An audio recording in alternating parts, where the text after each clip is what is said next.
Resposta para vocês, né? Já pode abrir? Luizinho, Caio Muniz, estamos ao vivo na Rádio Bandeirantes. Por todo este último cenário agora, né? Se eu não me engano, são apenas uma vitória nos últimos 5 jogos, essas 2 derrotas seguidas, a repercussão com a torcida que acaba pedindo a troca no comando técnico. Você avalia que essa segunda passagem no Vila Nova, ela não rendeu até o momento e que os jogadores não assimilaram o trabalho? Bom, na verdade, nós ainda estamos num trecho aí de 9 jogos, né? São 4 derrotas, 2 empates e 3 vitórias, né? A sua pergunta, assim, você não perguntou sobre o jogo, já foi perguntando com relação a essa questão da cobrança. Com relação à cobrança é natural, né, cara? Não tem como. Você com a mais, o tempo que nós tivemos dentro de casa e perder, o externo não tem como ser diferente, né? Eu acho que isso é uma coisa até óbvia, né? Nós tínhamos que ter a capacidade de vencer a partida, nós não tivemos, não fomos competentes e a repercussão externa não tem como ser diferente, né? Dentro de casa, um clube como o Vila, que anseia estar entre os primeiros, tá tudo dentro da situação que aconteceu no dia, né? Não teria como ser diferente. Boa noite, Luizinho. E o tanto que um resultado como esse em casa, derrota com um jogador a mais, como você mesmo citou, traz pressão para o jogo agora contra o Paysandu, né? Para o seu reencontro contra o Paysandu.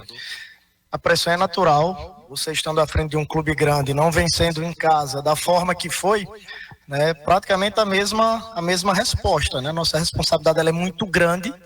Realmente é uma derrota muito dolorida, porém a gente tem um espaço de tempo aí suficiente para que a gente possa se levantar, se reerguer e voltar, né, a buscar fazer grandes jogos novamente e vencer. Luizinho, boa noite. Igor Santiago, Feras do Esporte. Luizinho, ano passado o Vila chega até o fim do campeonato beirando ali o G4 e essa campanha só foi possível por conta dos resultados dentro do Obo. O Vila fez uma campanha praticamente perfeita aqui dentro.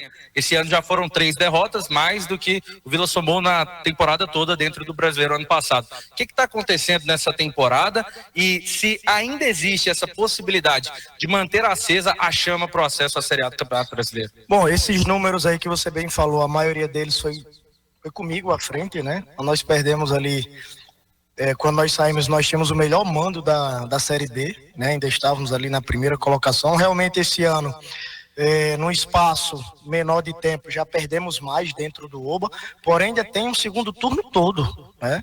É claro que, volto a falar, é um dia que dói muito, uma derrota assim, que o jogo até vira pra gente, depois que a gente empata a partida e fica com a mais, a gente não soube aproveitar, e aí, claro, né, que isso traz, assim, deixa a gente muito sentido, né, muito frustrado, né, uma derrota muito dolorida, e aí culminou com mais uma derrota em casa, mas ainda tem muito jogo pela frente ainda, né?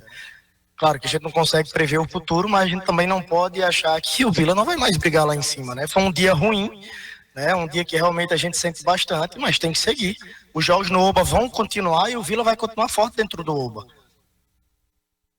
Boa noite, Luizinho. O Vila hoje é o time mais fechado em termos de treinamento aqui entre os 3, né? A gente não acompanha nada de treinamento, então fica difícil às vezes até te questionar sobre algumas escolhas. O William Formiga, 2 gols nas costas dele. O André nitidamente pesado e continuou ainda no primeiro tempo. Mesmo com um a mais ali, com 15 minutos, com os acréscimos, no segundo, os 2 volantes ali, que pouco, Arilson e João Vieira, depois tirou um deles. Você acha que as escolhas foram certas? Como eu te falei, a gente não pode questionar porque a gente não vê treinamento, não porque a gente não quer, mas porque a gente não pode. Mas algumas escolhas dessa você se arrepende? E a respeito do André Luiz também, ele tá em centro, como que é? Hoje é um dia quando você perde um jogo desse, como nós perdemos, com a mais, né? Naturalmente houveram muitos equívocos, né? Pra gente sofrer os gols que nós sofremos e não aproveitar a superioridade numérica. Então, obviamente que não foi um dia bom. Agora eu não posso agora estar aqui detalhando, né, individualidades, porque a gente tem muita coisa para detalhar internamente com relação aos treinamentos. O Vila hoje é um clube extremamente organizado, isso aí não compete a mim, eu sei que eu estou dentro de uma instituição que é extremamente organizada, né? Os grandes clubes do Brasil, né, eles se comportam assim, então acho que tem muito profissionalismo sim dentro do clube, é um clube muito organizado. E com relação às individualidades, nós temos tempo para a gente analisar, né, internamente. Obviamente que nós não tivemos um dia bom, nem coletivamente, nem individual, né? Não foi só um jogador que não esteve no seu melhor dia, né? Foram alguns, né? E aí culminou com um dia que a gente não conseguiu, né, encontrar o time ali com um a mais e vencer a partida, pelo menos empatar. Claro, se a gente perdeu, né, foram 2 dias ruins, 2 jogos ruins, né, se você não vence, né, se quem empatou, não foram dias, né, proveitosos pra gente. Ô Luizinho, o Coritiba reclamou muito da arbitragem, foi um jogo assim com muitas paralisações, muitos problemas, né, ao longo de toda a partida. Você acha que isso aí, essa situação acaba complicando o time que tem que buscar o resultado, que está perdendo? Teve alguma interferência na tua visão? O Coritiba é um time malandro, experiente, picotou o jogo com a menos à frente do placar, eles fizeram, né, a parte dele bem feito. A gente que não teve competência, né, de quando a bola estava rolando, tirar proveito da superioridade, ter empatado e virado a partida.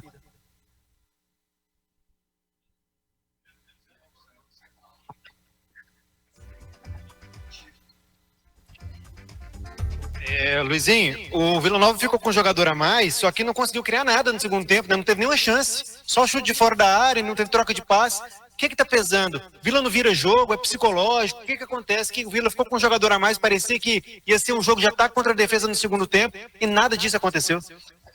Bom, na chegada, estava numa sequência ali de expulsões nos primeiros jogos, né? Agora foi a primeira oportunidade de jogar à frente, né? Com relação à questão de superioridade. E aí é o que a gente precisa analisar internamente, né? Foi muito tempo realmente com a mais. E obviamente eu, enquanto treinador, assumo toda a responsabilidade, por mais que nós detalhamos, passamos uma série de opções para que a gente pudesse utilizar dessa vantagem, né? Colocamos o time para frente o máximo possível e não só para frente, né? Com ideias para que a gente pudesse tirar proveito dos espaços que ele iam dar, onde a gente poderia fazer superioridade, mas infelizmente as coisas não fluíram, né? E claro, talvez eu pudesse direcionar de uma outra maneira, talvez os jogadores poderiam ter entendido melhor, enfim. Um dia que as coisas não fluíram, né? As ideias não foram colocadas em prática, aí tem uma série de situações, pode ser emocional, né? Um dia, tecnicamente, que muitos não estão no seu melhor dia, isso aí culmina, né, com uma derrocada, e aí é o que a gente precisa analisar bem internamente, jogando dentro de casa com a mais, com esse tempo todo, né? Realmente é algo que nos deixa muito contrariado. Luizinho, você disse na resposta anterior que o Curitiba é um time muito malandro, né? Só a picotar o jogo conforme a sua necessidade dentro da partida. E a impressão que passa é que às vezes o Vila é um time muito pilhado, né? Que acaba caindo em muita provocação. Hoje o Josué fez basicamente o que quis dentro de campo. O Vila parece que não consegue dar essa resposta e aparenta ser um time muito nervoso. Eu quero saber se você concorda com isso, se você vê dessa maneira e se há algo para fazer ou só vencer. Não, óbvio que há algo para fazer. A gente tem que analisar internamente. O adversário não pode vir dentro da nossa casa e, como você falou, né, querer ditar o ritmo. Obviamente que eles estavam com a mais, estavam à frente do placar, então era o que cabia para eles. É um time experiente, um time malandro, né, como eu já falei anteriormente. A gente precisa, né, analisar bem essa questão comportamental, né? Por exemplo, ali, se a gente ficasse se enfadando com eles, o tempo ia estar ficando travado, né? Então, assim, não cair nessa provocação, para a gente não perder, né, o prumo das coisas. Já visto que a gente estava em superioridade numérica assim por muito tempo, né? Era o momento da gente ter muita, apesar assim da dificuldade do jogo, a gente ali ter tranquilidade para tentar, né, colocar a bola no chão até a gente empatar a partida, mas é coisa que a gente precisa, né, identificar, detectar, analisar, conversar internamente, para que dentro de casa, numa situação como essa, a gente não entre em desespero, né, que a gente utilize a vantagem, coloca a bola no chão, empata e vira o jogo. Mas infelizmente hoje não foi possível, a gente não conseguiu dar uma resposta. Aí está, o técnico Luizinho.